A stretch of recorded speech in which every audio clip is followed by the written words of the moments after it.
Thank you to everyone joining us today from across the country and around the world. I'm Abby Schwab, Vice President of Programs here at Conscious Capitalism, Inc. On behalf of the CCI team, we appreciate you taking the time to learn and grow in community with us. Today, we're excited to be sharing space with Amanda Kathryn Hydro of Lionhearted Inc. to discuss operationalizing purpose and activating values in the face of social pressures. As many of you know, conscious capitalism is a philosophy that emphasizes the human nature of business, as well as a movement of business leaders from around the world working to change the practice and purpose of capitalism as a means to elevate humanity. Conscious Capitalism, Inc. is a nonprofit organization dedicated to catalyzing that movement by creating learning opportunities like today's session and building systems of support for practicing conscious capitalists through our senior leader network membership and engagement with our local chapters. Several times a month, CCI offers virtual gatherings like this one as a way for the community to see how this philosophy takes shape in the leadership journeys and the business practices of those in our network. Today's gathering will run for about 45 minutes. Amanda will present for about 30 minutes, and then we'll transition to audience questions during the last 10 to 15 minutes of our session. Today, we'll be using the chat box on the screen to take as many questions that you can submit to us. We'll try to get to as many as we can at the close of our session. If you have any technical issues, please just email us at info@consciouscapitalism.org. Now, I'm excited to introduce you to Amanda Kathryn Hydro, founder and principal of Lionhearted Inc. Amanda is a serial social entrepreneur, leadership coach advisor for courageous executives, organizational development strategist, and trusted convener. She's a change agent who has been scaling disruptive models for 3 decades and counting. Amanda challenges status quo thinking with intentional approaches to systemic evolution, actionable plans, and measurable results. For 3 decades, she's worked as an entrepreneur, speaker, executive, consultant, and trainer. She's the co-founder of 3 regenerative organizations designed to create space for change makers to have courageous conversations, to take bold action in collectively driving systemic shifts. She served as lead strategy and innovation executive for 12 organizations, including this one, accompanying them throughout all business phases, startup growth, repositioning, and expansion. And currently, Amanda is Oxford University Said Business School principal, executive education director for the Global Economics of Mutuality program, and a catalyst for a growing global network of world-class consultants working together to accelerate their transition to stakeholder-centric business models. She serves on a host of boards in her new home state of Florida. Amanda, where are you? You've been extremely busy. I can see. Hello. Thank you so much, Abby, for the very kind introduction. And it is absolutely wonderful to be back with you and so many friends here in the Conscious Capitalism movement. It is really, really wonderful to have you back. I'm really looking forward to this presentation. The topic is, I think, very hot right now. I think we'll have a lot of folks with many questions. I will not take any more time and let you get back to it, but I will be back towards the end of your conversation to bring in some of those questions from the audience. So I'll leave it to you. Thank you so much, Abby, and thanks for doing such a great job of curating programming so that we can continue to learn and grow together in community. As Abby mentioned, I have a little bit of a presentation prepared for you today that I'd like you to think of as a workshop. So if you don't have a pen and paper ready, you might want to grab that or pull up a Word document or Google Doc on your computer so you can take some notes. And we will have time for Q&A at the end, but feel free if you have something that's burning or you want to ask about, include that in the chat box. And if I'm able to integrate that into my presentation, I will do my very best to do that. So as I am pulling up my presentation to share with you, I wanted to thank you for being here, and also thank you for putting in the effort and the time to really think about this topic. This is something that I spend a lot of time sitting in circles with different conscious leaders in the socially responsible business space. And this is something that, as we all know, is sometimes easier said than done. And so what I've tried to prepare for you today here is an opportunity to really help you operationalize the concept of purpose. And specifically, we are hearing a lot from the conscious capitalism community to look for ways to activate values in the face of societal pressures. So I'm going to do my best to give you some suggestions and some best practices that I've seen work really well for other leaders, and look forward to engaging with you through question and answers as well. So let's hop right in. I think that we likely have a mix of people in the journey of having a purpose. Some of you might have been working with one for quite a long period of time. Others, this might be a newer endeavor for you. And one of the most valuable things, Abby mentioned some of the roles that I play in my passionate pursuit of serving this space. And no matter if I'm working with global executives at large multinational companies through my role at Oxford and Said Business School, or I'm working with a smaller startup team or a company that is in an early stage of growth, one of the most valuable tactics that they have told me time and time again is the power of a pause. And that might sound incredibly simple, but it's something that time and again, as I mentioned, no matter what stage of growth or development these organizations are in, the opportunity and the reminder that we have a choice and an opportunity to take a pause, especially when we feel societal pressures and lots of external things going on.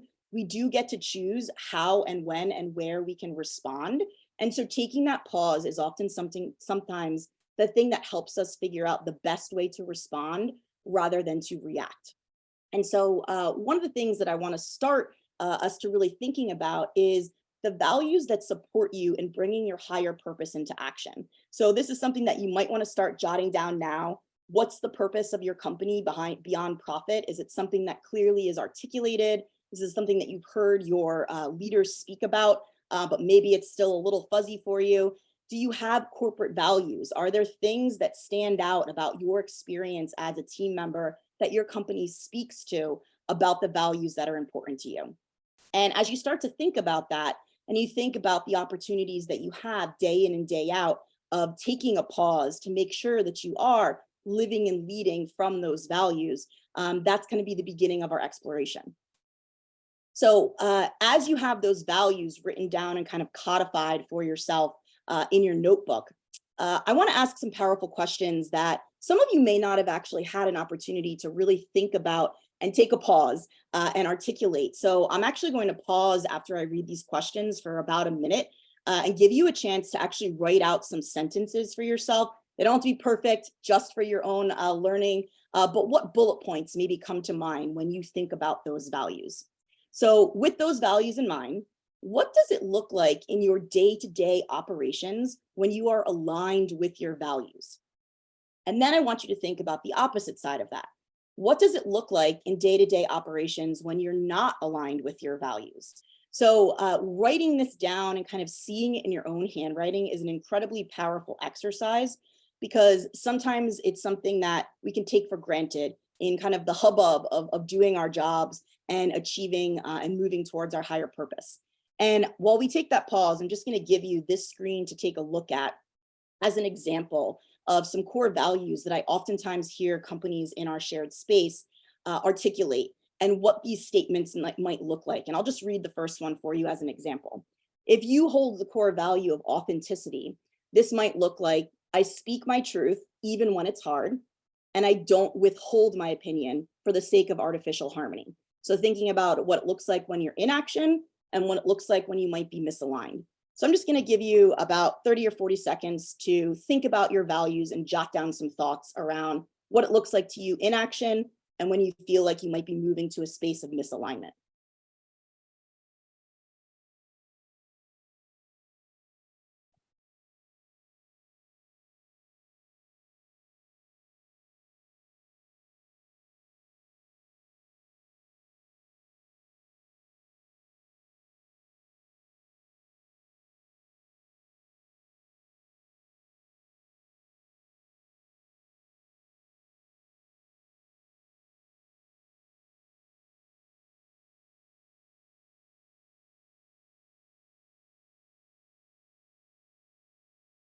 Also exercising a little bit of what is a good practice for all of us to do, practicing what we preach. So pausing there for that moment to give you the opportunity to consider these answers that you might have for yourself. So you probably didn't have a time to go through all of your values and all of those statements, but I do want to keep us moving as a community. So maybe just jot down the notion of the exercise that you can return to later. The thing that I want to move to next is something that I think is quite familiar with folks that are in the audience today. This is the why circle, the golden circle, from our friend Simon Sinek, who is a friend of Conscious Capitalism, has spoken at our CEO summits and other events over the years, and something that has really helped this notion of conscious capitalism and the value of a higher purpose go more mainstream in today's conversations about business as a powerful force for good. And what I want to add here is I want to help layer on a potentially new way or a new lens to this circle. So we all know that the why is really the purpose. That is at the core of the business. That's part of the conscious capitalism philosophy. And this notion is, what is our purpose beyond profit? And then that next outer ring is really how we go about doing that. And the way Simon talks about this is he says that this is something that's special or sets you apart from your competition. And what I really want to point to is the exercise that we just did, and the core values of your company are a really key component of that how. It's what sets you apart and makes you special. And then that next ring is what. Every organization has the products, the services, the offerings that they are making to the world. And so when we think about our values, that is why it's an incredibly important part of operationalizing our purpose as we move outward from this golden circle. So just using that as something that is probably a familiar process that you're used to seeing, and help connect that with the idea of how we operationalize our purpose. So when you think about these three components, just to give you some perspective as you are figuring out how this fits into your journey, the values of your company should feel to you as if they represent your organization on its own. You should be able to show up at the next networking event or gala dinner that you might be attending, or conference that you're attending on behalf of your company. And if everyone had a Rolodex or a list of all the companies that were in the room, if you were to go around introducing yourself with the values of your company, do you think that those people you would be meeting would be able to match the values with the name of your company? So if that's not the case, there's opportunity there to identify where those gaps are and how we can further activate those values in action. And we're going to talk more about that today. The higher purpose of your company is something that, we talk about. It's one of the 4 pillars of conscious capitalism. And it's also something that you can think of as a beacon of light. It's something that you and all of the stakeholders in your ecosystem can look towards and see on the horizon as something to move towards. And then the articulation, that first exercise that I encourage you to do about what your values look like in action and in misalignment, is essentially a filter. It's a decision-making tool that you can utilize to determine where and who you want to spend time with and how you want to share your energy. And this is what's going to dive us even deeper into the conversation for today about how we can address the external pressures that we feel about the societal challenges that we're facing. So the values, the purpose, and then what they look like in action are really the critical building blocks to how to find ways to discern the response that you want to make. So when you're operationalizing your purpose, there are a number of very comprehensive ways and processes that you can go about trying to find ways to do this. But for purposes of this conversation and really thinking through the different clients and teams that I've been a part of over the years, there really are 4 key steps, if you will, that are necessary for someone to take the really visionary concept of a higher purpose and start baking it into the DNA of the business itself, making that purpose be something that is a living, breathing, dynamic element of the company. And so there are lots of layers underneath each of these questions, but these are questions that perhaps you can jot down and you can think about and bring back to your team to think about how you could increase or move towards more ways of operationalizing your purpose. And so the first area, the first kind of step in this type of elevation is how you can expand your definition of success as a company. This is something that we talk a lot about in this movement and a lot of these spaces with responsible business owners around the world. And what we are used to seeing is a P&L. It's the tracking of the money that's going in, the money that's coming out, and how much we're retaining on the other end, what that profit line looks like. And while we talk a lot about how to drive mutual value creation and how to find ways to meet the needs of all of our stakeholders, sometimes the really difficult part of that is figuring out how to capture that. And so there are ways that you can think about creating a new kind of scorecard, if you want to think of it that way, of what that definition of success can look like beyond profit.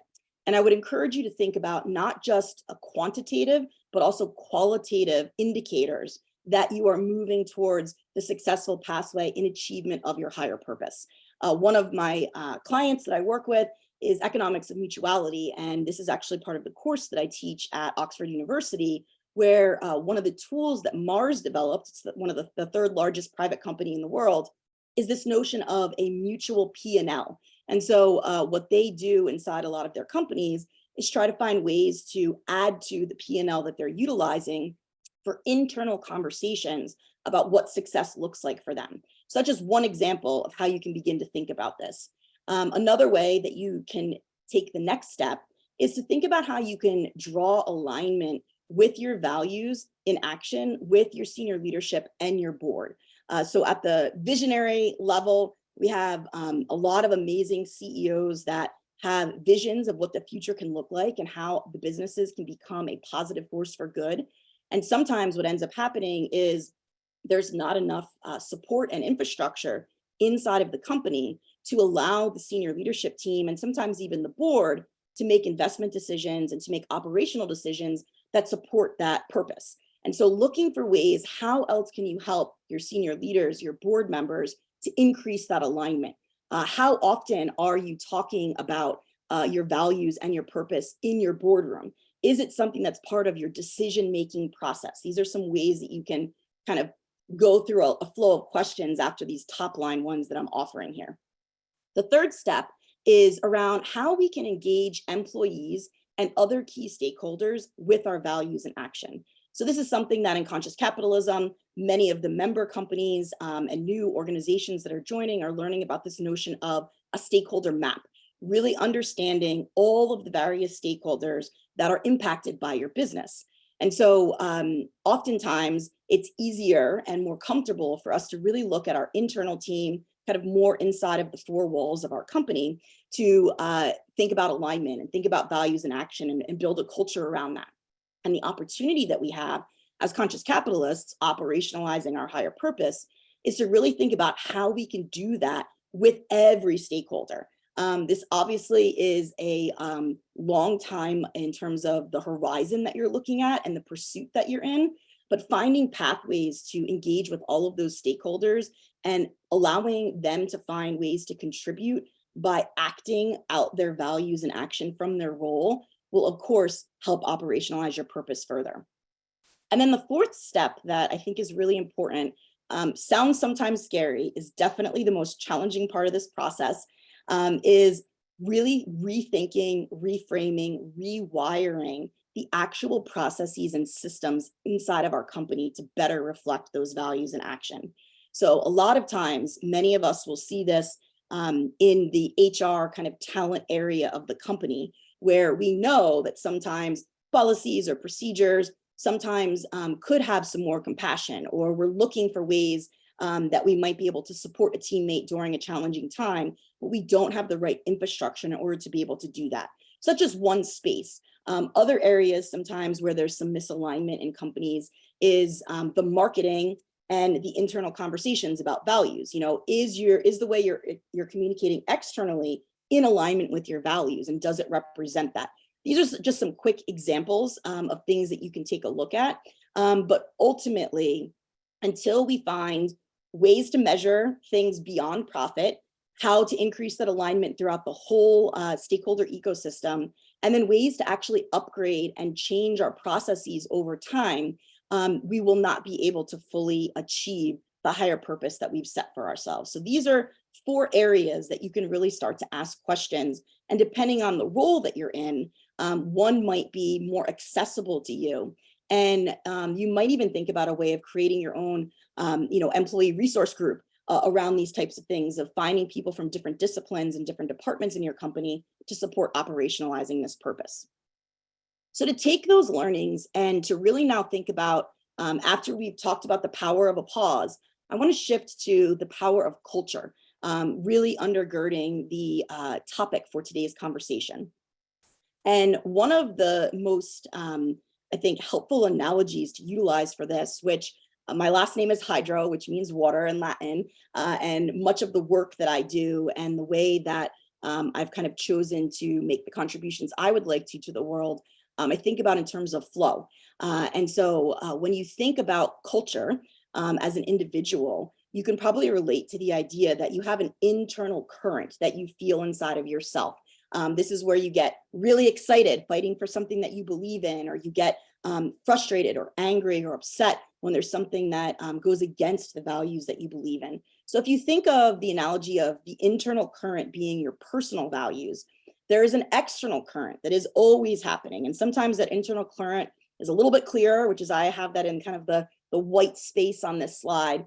And then the external current is essentially what's happening with culture around us. So what's happening in society, what's happening with other institutions, what's happening politically, economically, etc. All of those are currents that are creating societal pressures that are hitting up against your values and your internal current. And so if we stick with that water analogy for a moment, just think about being at the ocean and the fact that, the tide is constantly going in and out. Some waves are larger than others, some will crash on top of you and knock you over. Other ones you can kind of sit and play at the shore, and it's a very calm water. So that's a really good way of thinking about culture and how, as leaders, we have a responsibility to understand what our own individual thresholds are. Some of us like going really far out, in the ocean. Others prefer to stay, nearby. Some of us go out alone. Some of us go in groups. You can think about all of the ways that you might choose to lead and think about how that relates to the pressures of currents. And the opportunity that we have here to really think about this in terms of operationalizing purpose is to realize that at any given point in time, we are the ones who get to control what that response and what that action that we are choosing to take looks like. And so our job in leadership roles is to kind of sort through all of these various currents. And I'm going to give you some suggestions at the end of this presentation of ways to help you think about how to make these decisions, but to really sort through those currents and decide what work is for you to do at this moment with your higher purpose in mind and with the values of your company in mind. And what I will say is sometimes that choice might include not taking an action right away. And I would say that one of the important aspects of that is making sure that you're sharing that process with your key stakeholders so they understand that filtering of what you're doing with those currents. And so I want to move now to this notion of bringing that analogy of internal, external currents into a question that you can hopefully help you really think about. The fact that internally, these are often some of the things that I hear from a lot of executives and CEOs that I work with.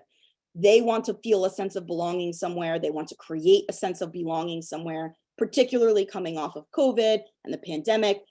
This is a new type of a challenge. There's obviously lots of layers to this, but we also have this desire, I would imagine if you're on a Conscious Capitalism webinar, this is something that's important to you, of having meaning and purpose in your own life and feeling satisfaction about that.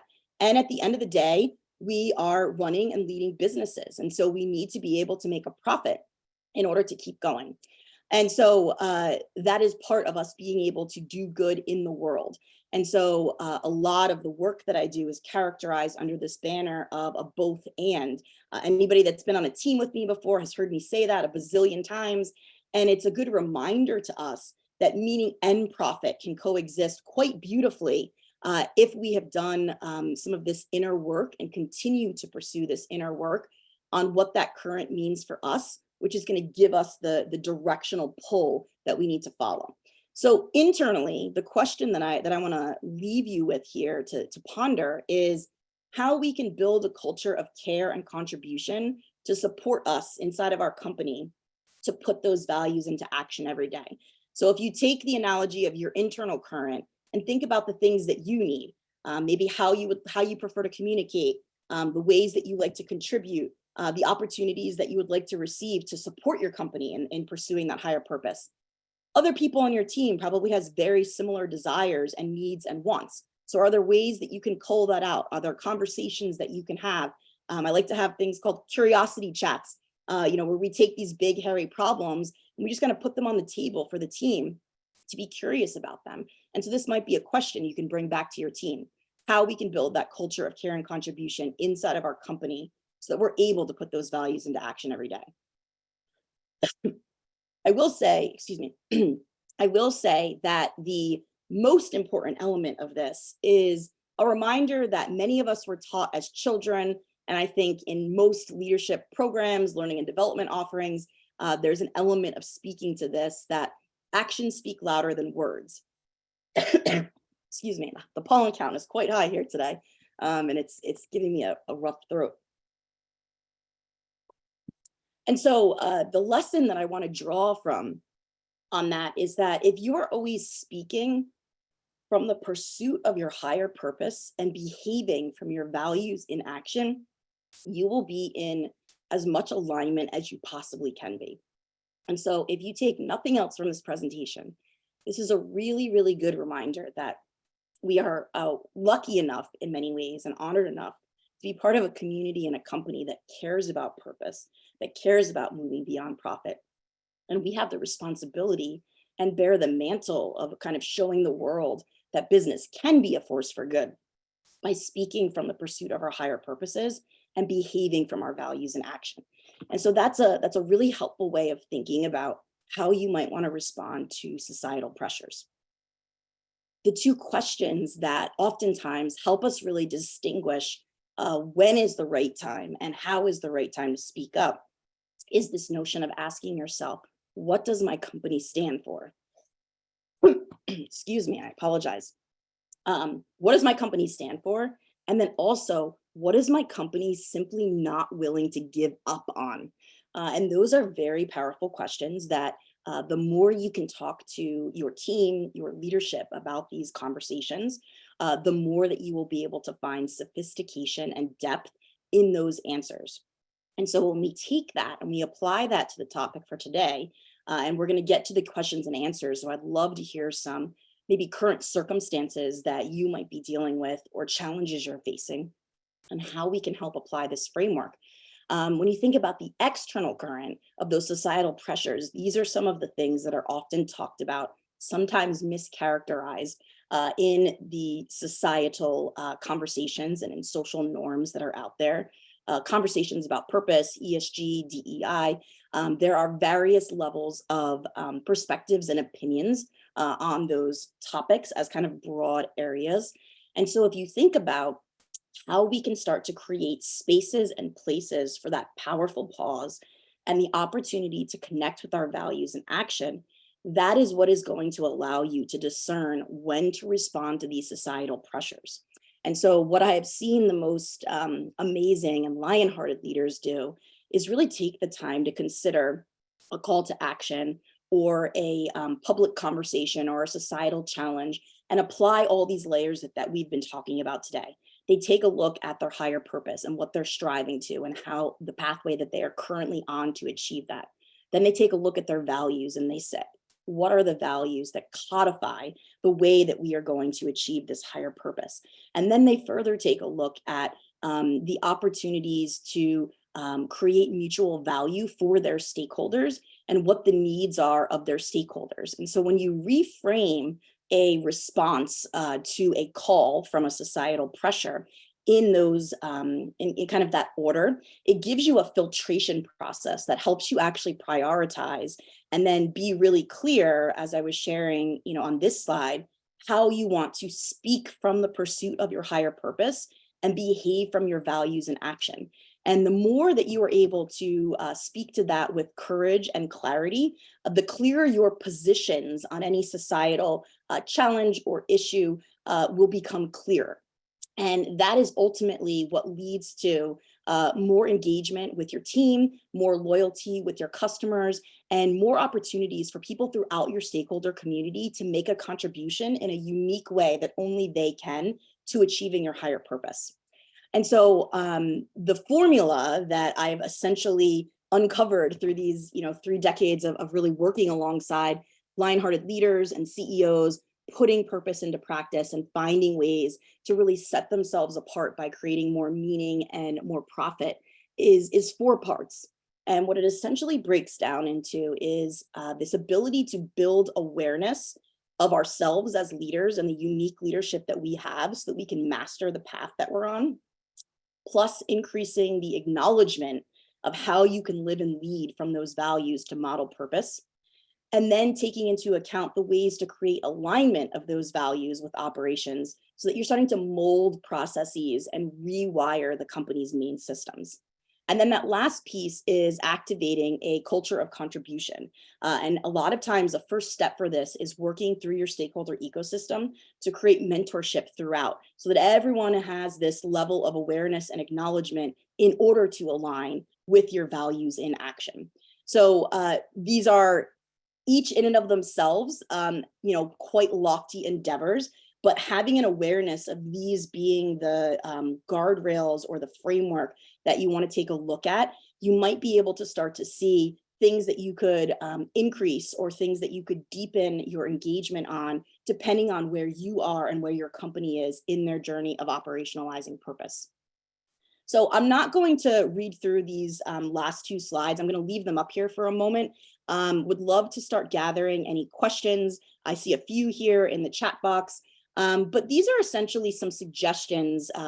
These are exercises or elements that I add into multi-day workshops that I've kind of pulled out and culled that might be helpful to you depending on where you are again in your journey, that are going to help you operationalize your purpose and move towards this pathway to create more meaning and profit. So there's some suggestions here. I'll leave this up for a minute or 2 while I look at the questions. And then also there is a second slide for those of you. This is more for folks that like to be reflective in the discernment. And then I have one that's more action oriented because I know everybody likes to learn in slightly different ways. That's more of a framework for charting and journaling. So that will be the next slide as well.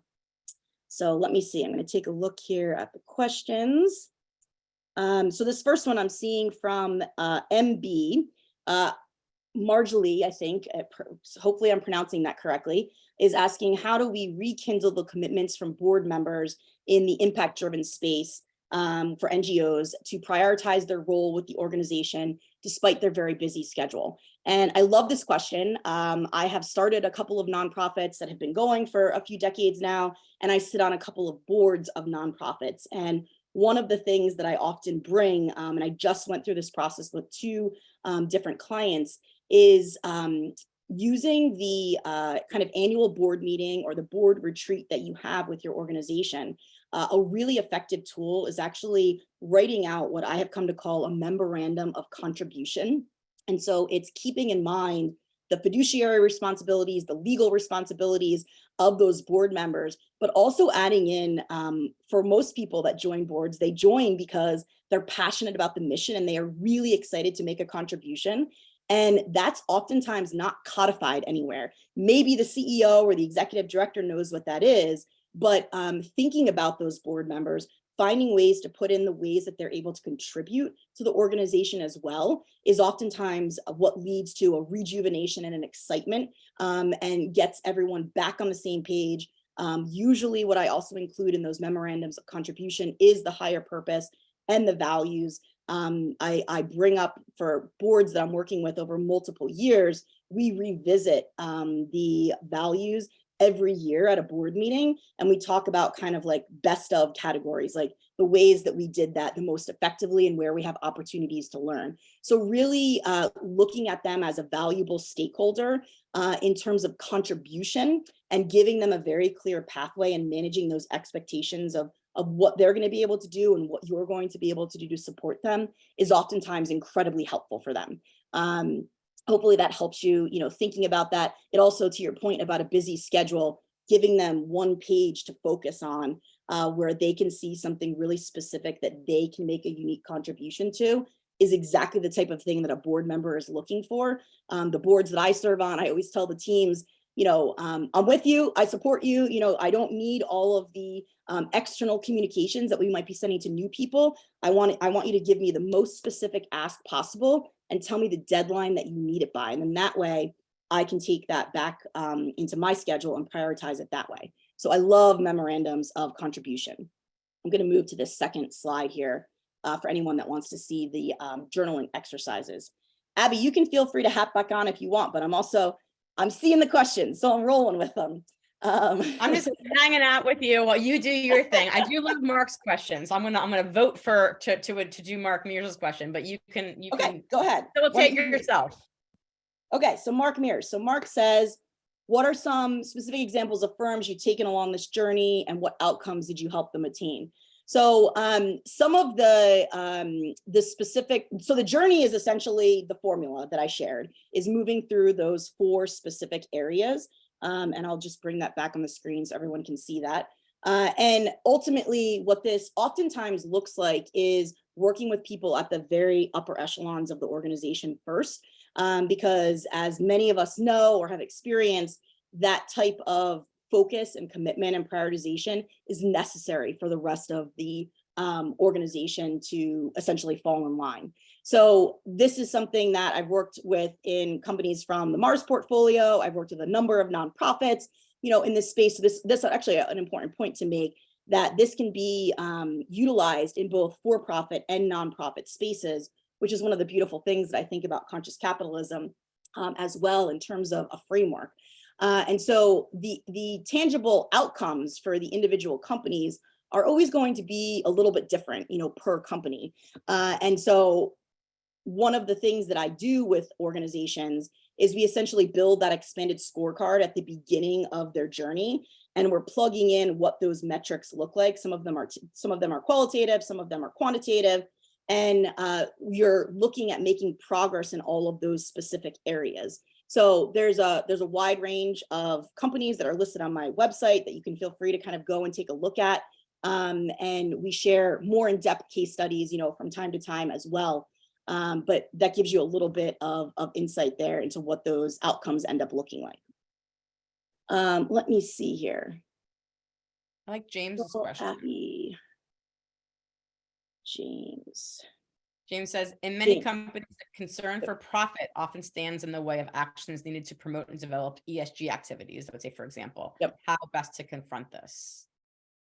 So one of the most helpful things, so actually we had Erica Karp, who I believe is a current board member, right, at CCI right now, spoke on at a forum, a global forum that I was helping to moderate for Oxford. And she brought a really interesting perspective. So perhaps she's actually shared this on one of these webinars here, that ESG is really more of a framework and kind of a way of thinking and a mindset. And in many cases, it ended up becoming much more, these are not her words, this is my paraphrase, just to be clear, of her presentation, but more tactical than it was essentially meant to be. And so similar to the conscious capitalism philosophy, we provide the 4 pillars of conscious capitalism to help you think through the theory and to understand the areas that you should be focused on. But the way that you operationalize those things and the way that you implement those things is actually incredibly different across industry, across geography, and across country. And so oftentimes, to your question, James, when you start to have an opportunity to create questions, and actually I'm gonna stop sharing so that I can see the questions better. When you start to think about operationalizing your purpose and thinking about all of the things that make up the pursuit of your purpose beyond the financial metrics, you start to have these very interesting conversations. This is where the notion of an expanded scorecard comes in. And then they start to understand, in many cases, I've seen this in different settings, there's usually 1 or 2 people that start to understand this sooner rather than others. But they start to see that if we're not measuring some of those other elements, the profit will continue to drive, the direction.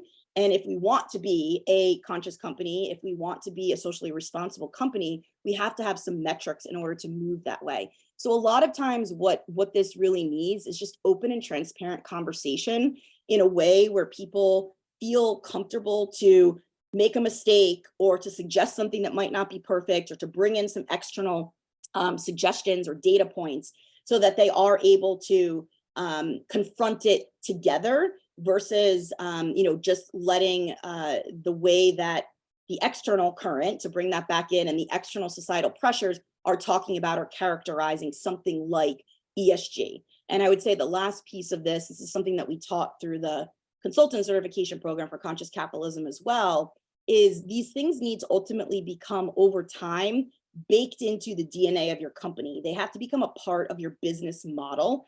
If they are kind of a side activity or an extra activity, or as we used to say, like a saddlebag, to the main structure, you're always going to have this dissonance. So this is where the step that I suggested around looking at processes and how you can rewire them can be helpful. And just the last piece I'll say on that, James, is oftentimes it's the slight rewiring, reframing of some of these policies and procedures inside of companies that actually helps the board and the investors to see the little progress and the incremental progress that can be made. So sometimes it's an open conversation, and other times the little bit of like show and tell in terms of like, do it, prove that it works in some area of your company or in some department inside of your company, and then utilize that to go forward. I know that's actually the way that Nordstrom integrates a lot of conscious capitalism, is they have one part of the company where they kind of try all this stuff first, and then they use that as a mini case study to then go on and bring it further throughout the company. So that's something a lot of larger companies utilize. Great, thank you. And only have a few minutes left. I have a question. I'm just curious, getting kind of really tactical and examples that we're seeing in our world right now. Is there a different approach at all, or would you modify this in any way if the societal challenge maybe that a company is grappling with is directly associated with the function of the company? So an example would be like Dick's Sporting Goods deciding not to sell certain weapons, right? Like that's connected with exactly what they do, versus a company that might come out and say, without any commentary about it, businesses coming out and saying, we're going to help transport our employees across state lines if they need abortion care, for example, like, which is not necessarily connected to the actual business function. Is there any different way of thinking about that with those kinds of societal issues? Yeah, I think that's a really good, thank you for those examples. And what I would say is what you need to look at for the connection is more of your purpose as opposed to your business function, right? And so this is where you're seeing some companies that are coming out and making those statements or making those commitments to employees. It might not be at all connected to the function that they're providing or the product or service that they do, but their higher purpose. And those questions I was putting on screen around, like, what will you stand up for? What will you not stand for? Very clearly to them, that was the connection that they were making. So it really is the clarity around your higher purpose and recognizing that we're all on a journey. I know we talk about this a lot in conscious capitalism. It's a journey. We all have our own journeys, right? There's different pathways to get there, but also understanding the discipline of consistency is an incredibly important part of this. So what I would say to that, Abby, is if the companies, to use your second example, are making that statement because maybe it ties to a core value of inclusivity or of human rights, in some capacity. If there's some other, instance where there's something that's occurring that's impacting their employees, and it's in that same kind of category or area of societal concern or challenge, and they do not act on it, that's where people are going to start to say, oh, you're purpose washing, oh, it's not real, or oh, it was political, right? We've all experienced this. And what I would say is, if you took that powerful pause and you discerned for whatever reason it wasn't appropriate to act on that secondary issue, what's important is that you're transparent and you communicate with your stakeholders why. Now, they have every right to disagree with your decision-making process, of course, but the key thing is the courage comes from the clarity and your discipline and consistency of making sure that your actions and your words are matching. So it really is, for us in this space of responsible business, it's much less about the function of your business and how clear and how committed you are to the pursuit of your higher purpose. Love it. The courage comes from the clarity. I wrote that down. I like that. Yeah. I know our time is about up, and I know that I would love to talk about this for quite some time, but do want to give an opportunity to, 2 or 3 takeaways that you think, if nothing else is kind of gleaned from this 45 minutes together, what are 2 or 3 tactical things that our audience here should know? Yeah, I think the biggest thing is really having an honest and open discussion with the leadership at your team around your purpose. and making sure that you have that level of clarity. And it's not just held by one person or one key stakeholder, but that everyone in a decision-making role in your company really understands your higher purpose. And by virtue of that, basically what your values and action look like. I think that's the first thing. And I can't tell you how many companies I work with think that they have that. But then when you get everybody in the room, everybody has a very different experience with that. So I think that's the first thing. And the second thing is that sentence that I kept coming back to, is the need to consistently show up in the same way, so that people can authentically trust your leadership.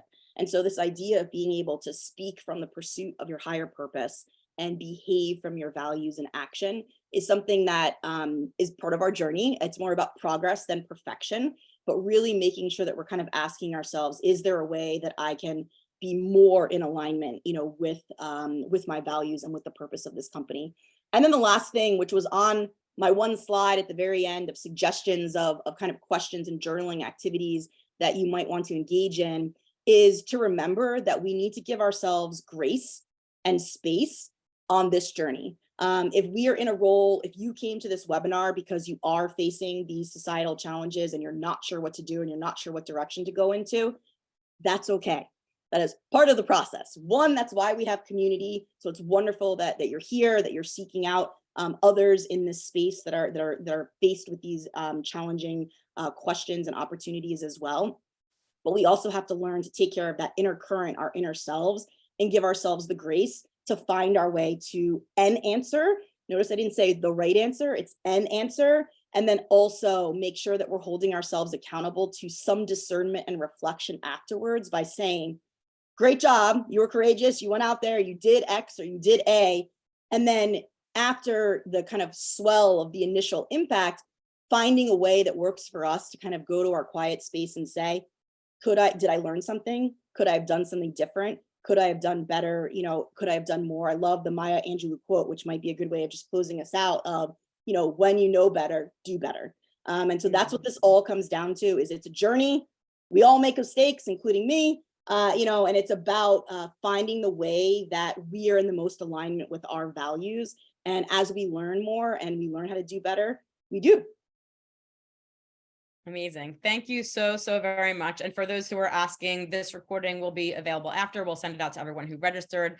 Amanda was also gracious enough to say that we could send out the slide deck to everyone so that you can really dig in to those questions in the framework. I know that she's dropping her email. Yeah, someone just, good job, Margila.